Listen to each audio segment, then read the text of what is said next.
Sitting throwing rocks across the pavement, hoping it'll cave in and swallow me whole. Wondering why my mind keeps on spinning. This isn't how living to me was sold. Why am I like this? Something's always amiss. Can't put my finger on it, but it's there. Wait for it to subside, but my mind won't apply. Waiting for the clear. Is it bad sometimes? I like it when I lose control. There's something in it that's so beautiful.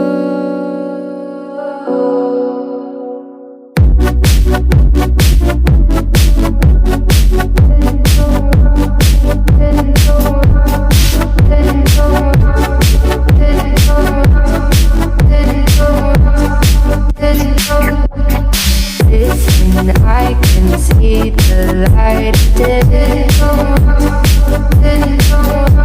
but I can also see the bones decay.